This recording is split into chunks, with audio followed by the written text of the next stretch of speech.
Imagine a poor boy who works 17 hours a day in the fields just to get one meal. Now imagine that this boy later made a company worth 1 rupee lakh crore. This is the story of the founder of Hyundai, Chung Ju-Yung. Chung Ju-Yung was born in 1915 in a small village in Korea. He had a dream of becoming a school teacher, but the financial condition of his family was so bad that he could not even complete his own education. In his childhood, he had to work day and night in the fields with his family, but after working so hard they couldn't even feed each other. There were days when the family did not even have one meal, proper clothes, and medical care. Then Yung had to go to the nearby town many times to sell wood. There he saw that people had sufficient food without toiling in the field the whole day. Seeing all this, he started getting frustrated with his poverty and his farm life and started wanting a better life for himself. One day he read in a newspaper article that in a nearby town big construction would happen, and for that project workers are needed. In 1932, at the age of 16, Chung took a shocking decision. He was going to leave his house and run away from the city. One night, Chung secretly set out towards the city with a friend. After walking about 160 kilometers, he reached the city and took the job of construction labor there. The work was very difficult, and his earning was very less, but why he was very happy because for the first time in his life he was doing independent work. This trend continued for about 2 months, after which he was caught. His funds were taken and he was forced to go back to the village and start farming. The family was very happy with his return, but Chung was not happy. These 2 months of work had awakened Chung's passion for under construction and civil engineering. He also knew that by working in the fields, he would never be able to get out of poverty, and that is why he decided to run away twice more. He tries, but both times his father finds him within a few days. Finally, in 1934, at the age of 18, he makes his 4th escape attempt, and this time no one stops him. He reaches Seoul, which is today the capital of South Korea. Whatever work he got there, he did it, first as a construction worker, and then finally he got the job of a delivery boy in a rice store.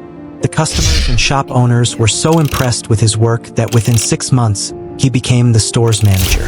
After getting the responsibility of handling the management, Chung worked very hard to grow the shop.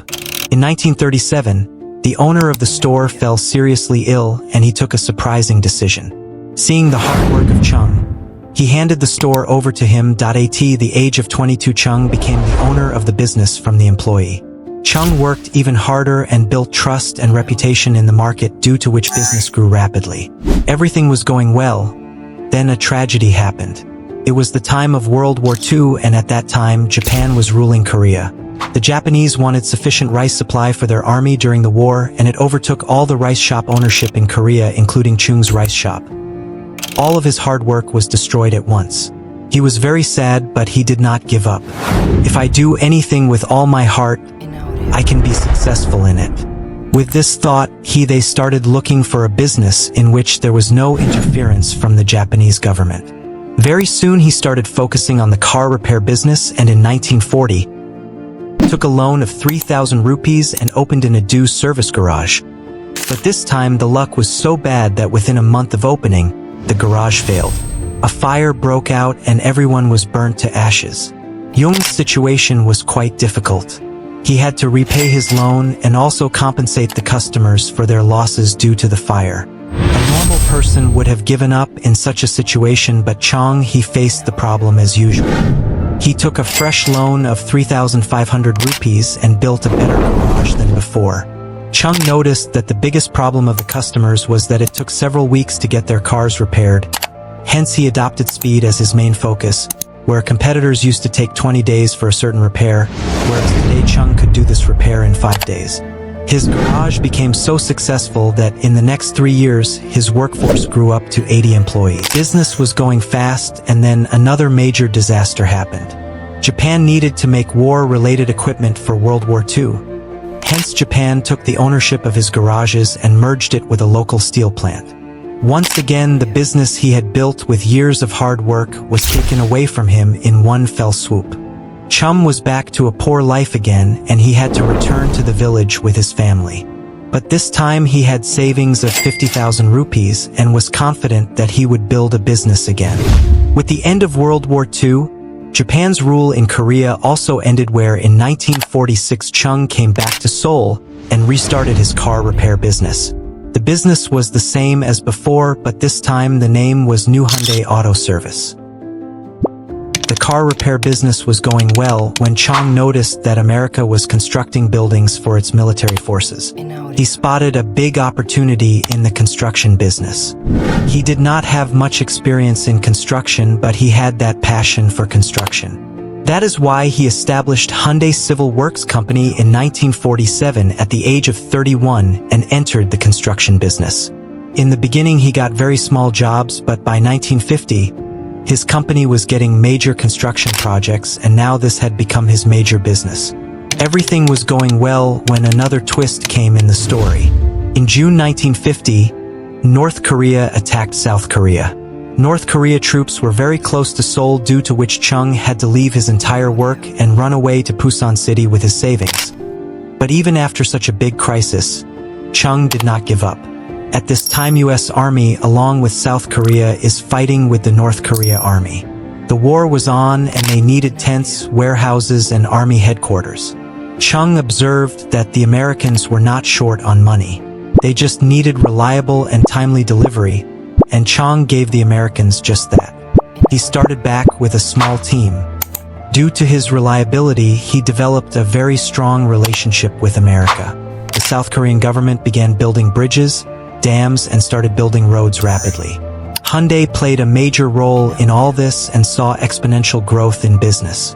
South Korea's biggest dam, Soyeong Dam, and its most important expressway, Gyeongbu Expressway, was made by Hyundai. Thousands of kilometers of roads had been built, and now it was his turn to make cars to run on those roads. In 1967, Chung established Hyundai Motor Company, and in 1968 he had made a deal with Ford Company in which they were going to assemble Ford's Cortina cars. The joint venture ran successfully for 2 years, after which conflict developed between the two companies. Ford did not want Hyundai to make its own cars, and hence in 1973 Chung ended this partnership and immediately started looking for new partners. He tried to make a deal with companies like General Motors and Volkswagen for manufacturing technology, but everyone refused. Finally, this year he made an agreement with Japan's Mitsubishi Motors.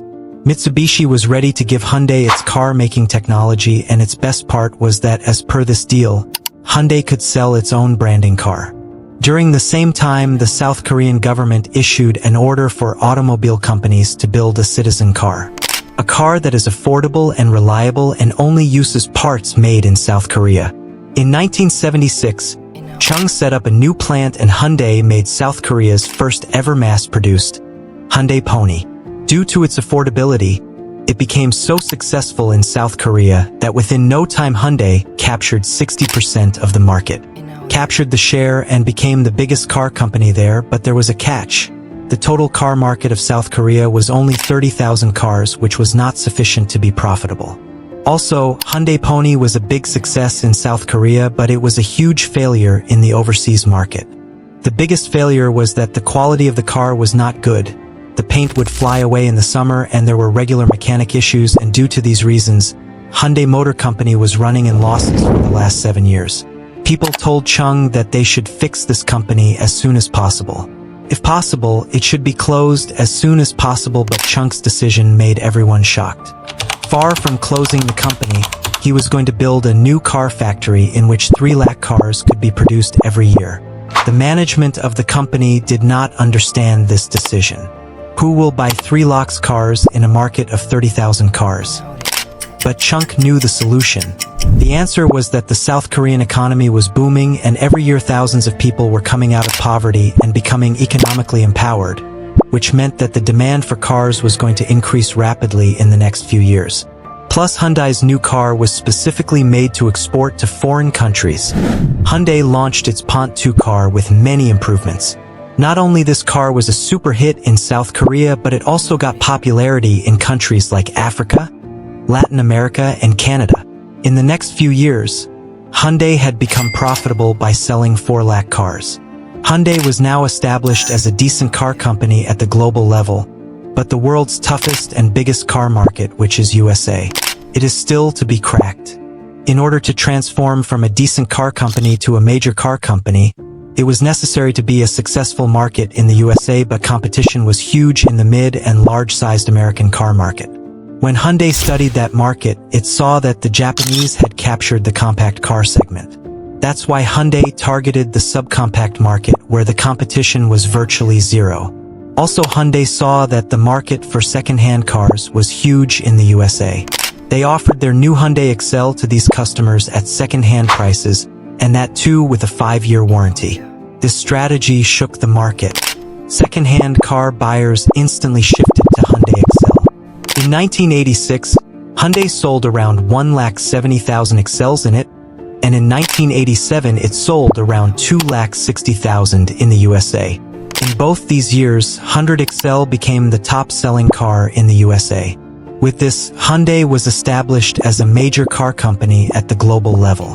This year, at the age of 72, Chung retired from Hyundai and took the title of honorary chairman, after which his brother and sons took over the command of the company. And as before, they had sold around 40 lakh cars in 2022 alone. And because of Hyundai, South Korea has become the world's largest shipbuilding country and has reached ahead of Japan. Hyundai is not a normal company for South Korea. Hyundai is an institution that rebuilt the country, created thousands of jobs, and brought global recognition to South Korea. And all this was started by a village boy who did not even have basic facilities like food, education, healthcare, but he had immense passion, a vision, and most important, and desire for better. As usual, I hope you guys have enjoyed the video. Thanks for watching, and see you guys in the next interesting and informative story.